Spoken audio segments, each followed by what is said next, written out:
یه نکته بگم، این تفاوت کاغذ و تکنولوژی اصلا الان یکم نسبتا عادی‌تر شده برای کسایی که حالا برای خود استادا، برای آموزشگاه. الان اینجوری شده که یه بار منفی داشت، چون آدما معمولا اینجوریان که به تغییر حالا واکنششون میدن دیگه، دوست ندارن هیچ تغییری رخ بده. انسان دوست داره ساکن باشه. حالا این موضوع از چه لحاظ میگم؟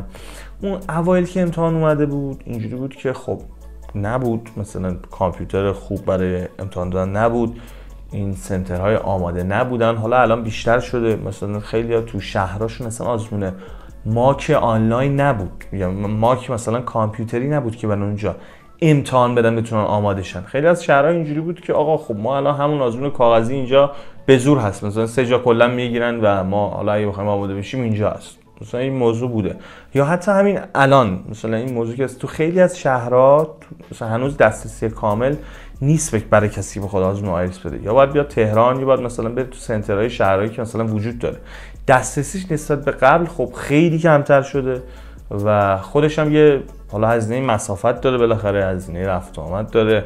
اون ناراحتی که ناراحتی مثلا غم نیست، اون راحت نبودنی که آدم مثلا باید بره یه جای دور یا هر سنتری هست وجود داره. این چیزا هم هست. حالا اگر مثلا بهش فکر کنید این چیزا هم وجود داره. حالا الان زمان بهتر شده، یعنی سایت ها مثلا چه سایت های ایرانی چه سایت های خارجی خودشون یه سری وقف دادن که به اصطلاح به آزمون کامپیوتر بیس بیشتر بها میدن نسبت به حالا آزمون کاغذی که بوده. چه بسا چون در زمان ضبط این ویدیو داره توی حالا غیر از ایران داره کشورهای همسایه ما این اتفاق میفته که هر کسی بخواد آزمون آیلتس بده باید کامپیوتری بده و این موضوع باعث میشه که حالا مثلا دیگه اون افسانه‌ای که نه من برم حالا آزمون کاغذی بدم ترکیه مثلا 2 روزه بمونم اونجا برگردم نمرم اونجا بهتر میشه آزمون کاغذی راحت‌ترم، این چیزا هم داره برداشته میشه و همه باید برای آزمون کاغذی آماده بشن. حالا با متریالایی که جلوتر حالا در ویدیوهای آینده همه رو بهتون معرفی میکنم که نیاز است چیکار کنید.